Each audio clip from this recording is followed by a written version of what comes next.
Donc la parole est à Madame Hmami. Donc toujours l'équipe de néonatologie de Fès qui va être transplantée à travers le pays. Donc vous avez la parole. Salam alaikum. Merci professeur Bourrou. Donc c'est un plaisir pour moi d'enchaîner dans cette session de néonatologie par les convulsions néonatales. Alors les convulsions, comme vous le savez, c'est une urgence neurologique par excellence, quel que soit l'âge. Alors encore chez le nouveau-né, c'est encore plus compliqué parce que c'est un cerveau qui est immature. Donc, qui peut être, donc les potentiels d'action, il peut être facilement généré.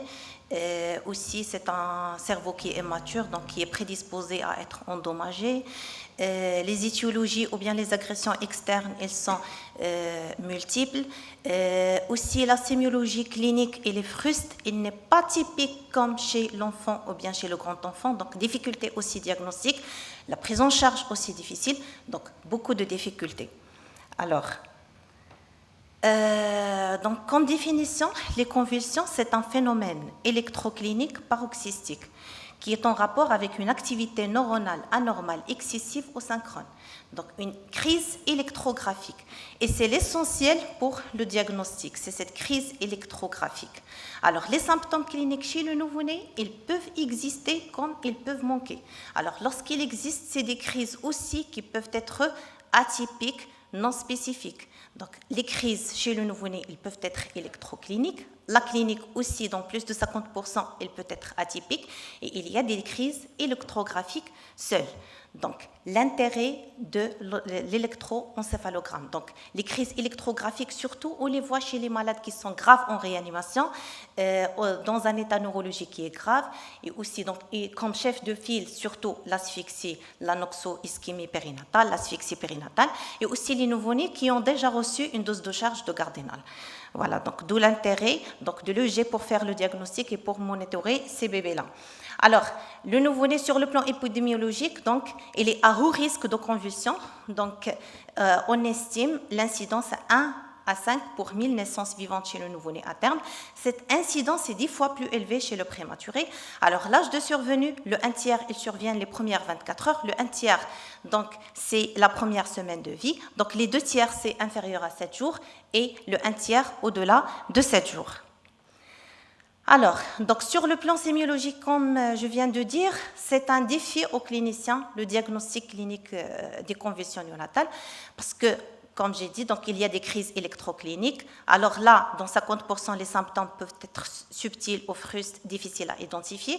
Et il y a des crises électrographiques uniquement, dans 50 à 80% des cas.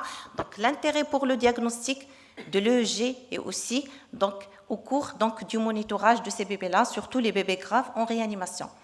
Alors, donc, qu'est-ce que c'est que ces crises subtiles? Donc, les bébés qui sont symptomatiques, dans plus de 50%, 54%, c'est des crises qui sont subtiles. C'est des crises qui se passent autour de la bouche. Donc, mâchonnement, succion, mouvements stéréotypés de la bouche, c'est des mouvements qui peuvent donner l'impression qu'ils sont volontaires. Alors que c'est bien et bon des crises convulsives. Aussi, donc, la fixité de regard, ou bien un état d'éveil qui est soudain, brutal, avec fixité de regard, et aussi, donc, mouvement donc, de pédalage et de boxe. Les manifestations vasomotrices ou végétatives, là aussi, elles posent un énorme problème parce que les étiologies sont multiples à cet âge. Des accès de pâleur, de cyanose, des accès de tachycardie ou bien de bradycardie, une apnée. Donc, ils peuvent être en rapport chez le prématuré, en rapport avec une apnée du prématuré, les étiologies cardiaques, le RGO. Donc, s'ils sont isolés, il faut faire donc, vraiment un bilan pour éliminer tout ça. Alors, les crises cloniques sont les plus spécifiques et les plus typiques des crises convulsives. Alors, il n'existe chez le nouveau-né que dans 23% des cas. Les crises myocloniques, 18%. Les crises toniques aussi, ils sont rares. Alors là, j'aimerais bien donc, passer un message que les crises toniques ou hypertoniques, lorsqu'on élimine toutes les étiologies aiguës, ils sont plus associés aux épilepsies à début néonatal. Alors, donc voilà, pour le diagnostic, le gold standard, c'est le G conventionnel. Donc, la clinique, c'est juste 50%. Alors, pour les étiologies des convulsions néonatales, les étiologies sont multiples. Et ils sont dominés, donc, partout dans le monde, par l'asphyxie, l'encéphalopathie anoxo-ischémique périnatale. Donc ça va être sûrement chez nous, dans notre contexte, encore plus importante. Alors c'est un énorme problème, donc beaucoup de choses. Alors pour le diagnostic, c'est surtout donc on a un contexte périnatal avec à la naissance nécessité de réanimation, une encéphalopathie qui va démarrer tôt et aussi donc d'une manière objective, c'est les critères gazométriques, c'est l'acidose et c'est les critères électrographiques. Voilà, donc ils dominent, mais il faut bien cadrer pour ne pas donc l'évoquer par excès. Alors en deuxième rang vient donc les étiologies vasculaires. Qu'est-ce que c'est que ces étiologies vasculaires? Les étiologies vasculaires, elles sont dominées chez le nouveau-né à terme par l'AVC ischémique périnatal. Alors c'est une étiologie qui est émergente, qui vient au deuxième rang, à peu près les 18-20% chez le nouveau-né à terme. Alors, on va voir tout à l'heure les critères diagnostiques, puis les autres étiologies vasculaires, c'est les thromboses, l'hémorragie qui peuvent s'associer. L'hémorragie, c'est la première étiologie chez le nouveau-né prématuré. Alors, chez le nouveau-né à terme, il faut faire attention actuellement en absence de vitamine K. Donc, c'est un grand souci aussi. Alors, les thromboses et l'hémorragie, ils peuvent s'associer. Donc, le fait de trouver une thrombose, chercher l'hémorragie, rechercher une thrombose sous-jacente. Les infections, bien sûr, c'est les infections du système nerveux central, c'est toujours une urgence, toujours il faut l'évoquer. Il faut faire tout pour retenir ou éliminer une infection. Donc, soit c'est les infections bactériennes néonatales, soit c'est les infections congénitales. Donc, c'est les phétopathies, c'est un contexte, le retard de croissance intra-utérin, les anomalies du périmètre crânien. Alors, les étiologies métaboliques, qu'elles soient aiguës ou les erreurs innées du métabolisme, donc l'hypoglycémie par définition toujours l'évoquer parce qu'un nouveau-né malade, c'est un facteur de risque pour l'hypoglycémie. Donc il peut expliquer à elle seule les convulsions ou bien il peut s'associer et aggraver donc le pronostic. Donc l'hypocalcémie, les causes génétiques, les malformations cérébrales. Aussi un message important à passer, c'est que les étiologies, ils peuvent s'associer. Donc il faut garder l'angle ouvert. Donc, lorsqu'on évoque les étiologies, l'asphyxie, elle est très fréquente, mais elle peut être associée à une infection, à une hémorragie, ou bien il peut être aussi donc favorisé par une infection ou bien une malformation cérébrale. Donc, les complications métaboliques, toujours, il faut les évoquer. Donc, ces complications sont classiques dans l'asphyxie périnatale. Alors voilà, donc juste un petit mot sur l'AVC du nouveau-né. Donc l'AVC du nouveau-né, soit il s'agit d'un thrombus in situ, et dans la grande majorité des cas, c'est des emboles périphériques, placentaires ou périphériques. Alors, parce que le nouveau-né a des shunts fœtaux, ou bien parce qu'il y a une cardiopathie congénitale de shunt, et l'hypercoagulabilité physiologique du nouveau-né. Donc, comme facteur favorisant tous les états inflammatoires maternels ou fœtaux, la prééclampsie, le diabète, ils peuvent donc favoriser l'AVC ischémique. Dans les 2 tiers des cas, c'est l'artère cérébrale moyenne gauche, les convulsions. Alors, le tableau clinique, des convulsions sont le signe de présentation le plus courant, c'est le point de départ. C'est toujours des crises unifocales, le début entre 12 heures et 3 jours de vie, avec un état neurologique intercritique qui est normal ou subnormal. Donc c'est ça le tableau clinique. Alors le TF et le scanner, ils peuvent être normaux. Donc pour confirmer le diagnostic, il faut demander l'IRM qui confirme le diagnostic. Voilà. Donc ici, je vais vous montrer quelques cas cliniques. Pardon.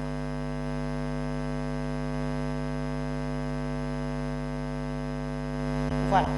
Alors, votre attention, s'il vous plaît, ici. Donc, on va voir ensemble ce que ce nouveau-né présente. Alors, et votre attention surtout aux mouvements qui sont autour de la bouche. Il y a un problème dans la vidéo. Le sang, s'il vous plaît. Je ne sais pas, est-ce que vous arrivez à voir?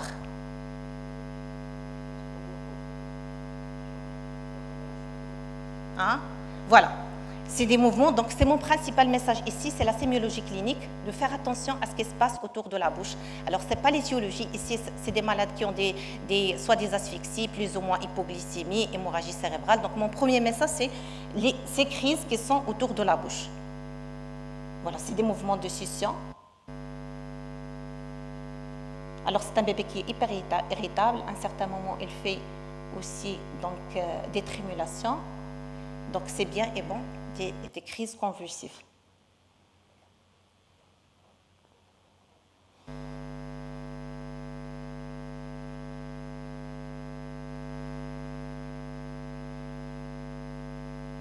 Un deuxième cas, ici on a une belle crise électrographique et vous faites attention s'il vous plaît à ce qu'il présente les mouvements stéréotypés encore de la bouche. Mais surtout la bouche. La bouche, il fait des mouvements de succion. Alors aussi, ce troisième malade, il y a un problème.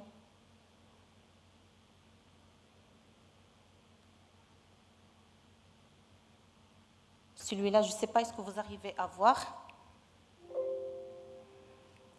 Aussi, il fait des mouvements de fermeture, d'ouverture et de fermeture de la bouche. Donc, c'est mon premier message à passer. Alors, je passe rapidement à ce deuxième cas clinique. Ici, c'est un nouveau-né, âgé 3 de vie.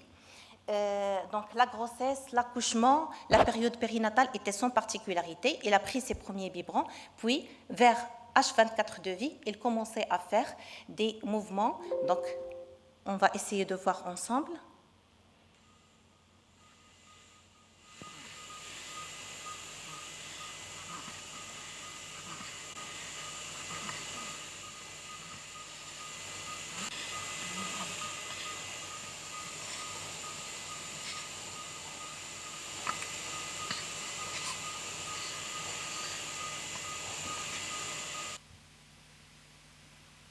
C'est des clowns du membre supérieur droit.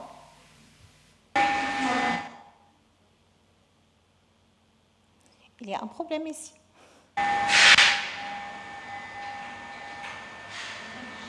Ça ne s'arrête pas, s'il vous plaît.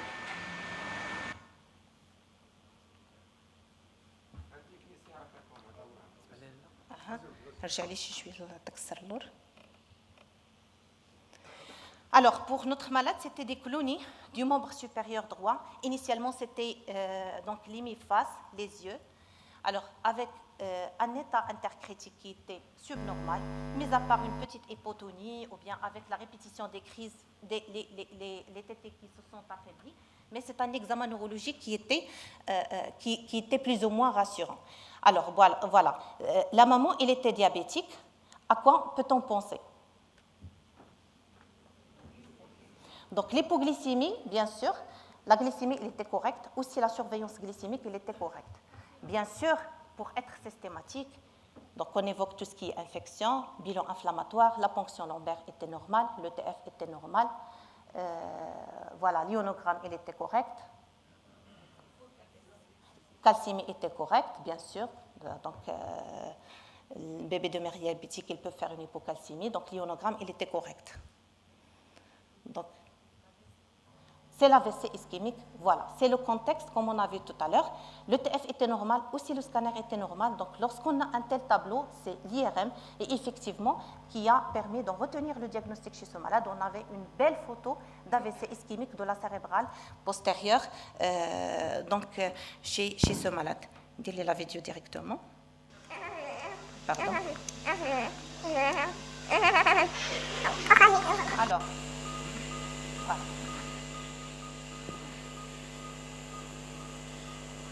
Transmission.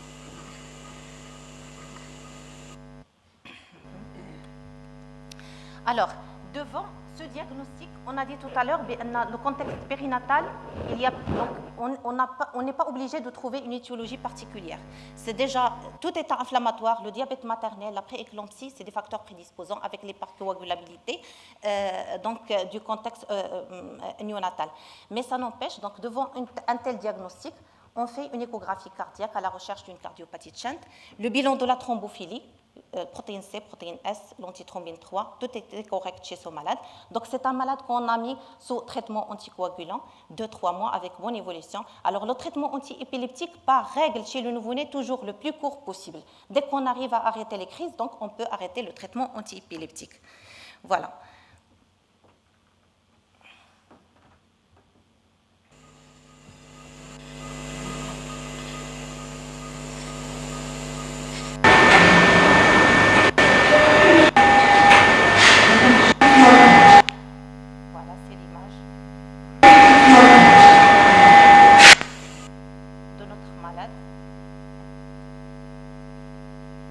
Voilà. Alors, un dernier cas clinique qui mérite d'être partagé. On va voir pourquoi. Ici, c'est un nouveau-né aussi qui est vu à J3J 4 de vie. Aussi, la grossesse, l'accouchement, la période périnatale était sans aucun souci. Il a pris ses premiers biberons. Dès le 2e jour de vie, il a commencé à faire ces mouvements qu'on va voir ensemble. Donc, on avait la chance d'enregistrer ces mouvements au cours d'un enregistrement EEG. Alors, et à titre informatif, l'EEG, il était correct. Le tracé, il était bon, normal. Puis tout d'un coup, on va voir ensemble ce que ce nouveau-né va présenter. Voilà. C'est des mouvements d'hypertonie soutenus, importants, avec apnée, espasme et risque de laryngospasme et de décès. Et ce qu'on a dans l'EEG en concomitant, c'était des artefacts musculaires, juste des artefacts musculaires. Et puis brutalement, les crises vont disparaître. Le nouveau-né va se relâcher.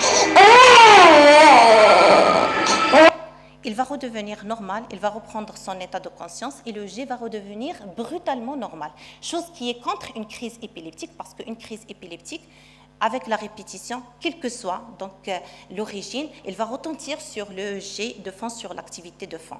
Voilà. Donc, c'est un malade, bien sûr, qu'on a fait le tour de toutes les étiologies. Tout était correct, l'ionogramme, ponction lombaire. Donc, c'est un bilan de base.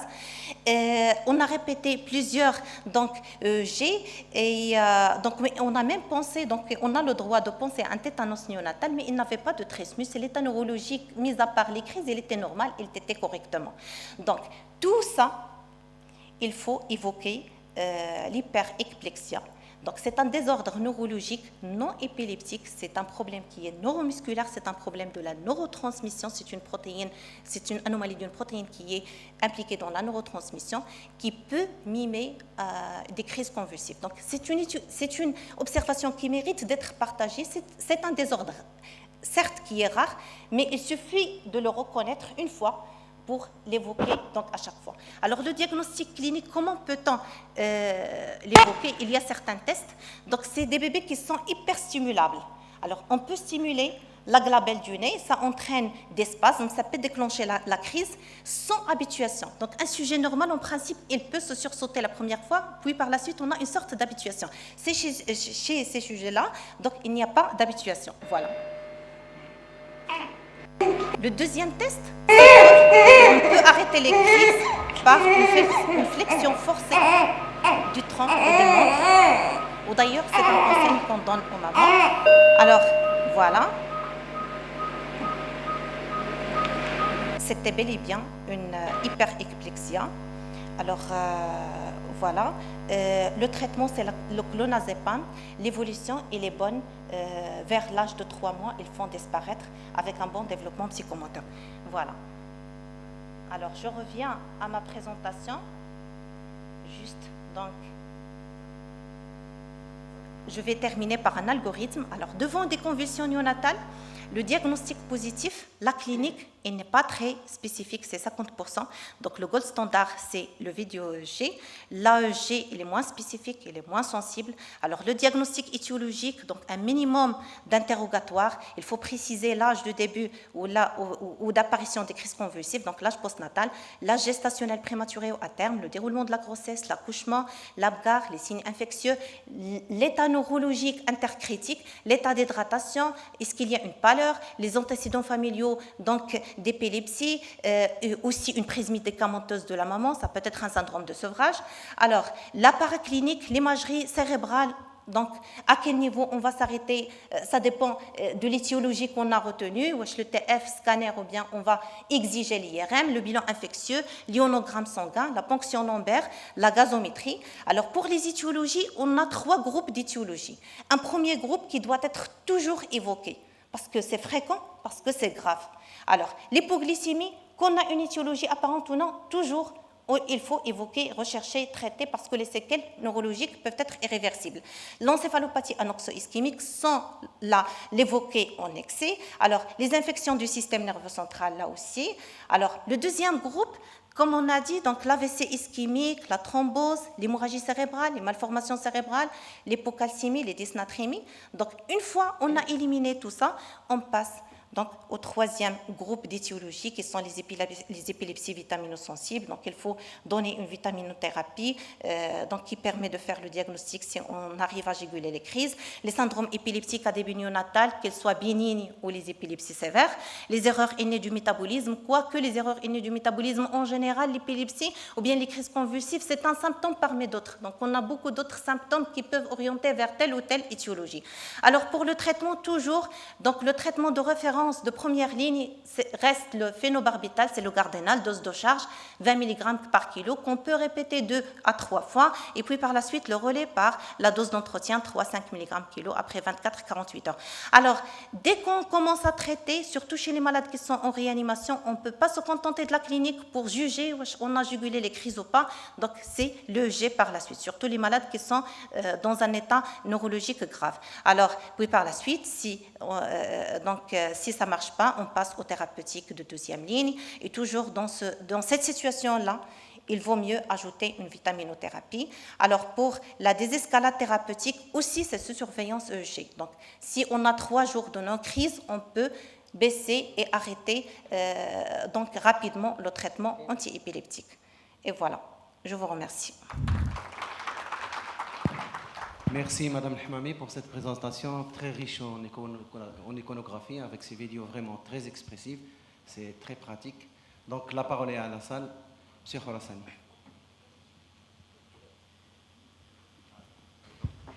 Merci beaucoup. Des cas très intéressants. Je reviens faire le deuxième cas, les convulsions. C'est vrai que c'est un cas qui est aussi très intéressant. Et par rapport à la cause, effectivement, bon, c'était l'ischémie, c'est ça, c'était l'ischémie de la cérébrale postérieure. Pour dire 2 points. Un, il faut aussi revenir vers l'intérêt de l'échodoppler des artères cérébrales. C'est quelque chose qui devient très intéressant. Et pour si vous avez un radiologue qui est habilité à utiliser l'échodoppler, ça donne le diagnostic de la thrombose cérébrale postérieure. On utilise juste l'échodoppler avant d'aller vers l'IRM. Donc ça, c'est quelque chose qui est important. Le deuxième point, vous l'avez bien dit, aujourd'hui, chez le nouveau-né, chez le nourrisson, on explore très peu, on a trop peu de moyens pour explorer la thrombose. En fait, lorsqu'on dit un bilan de thrombose, protéine C, protéine S qui est normal, en fait, c'est à la limite de ce qu'on a examiné, de ce qu'on a demandé et ce que le laboratoire vous a donné.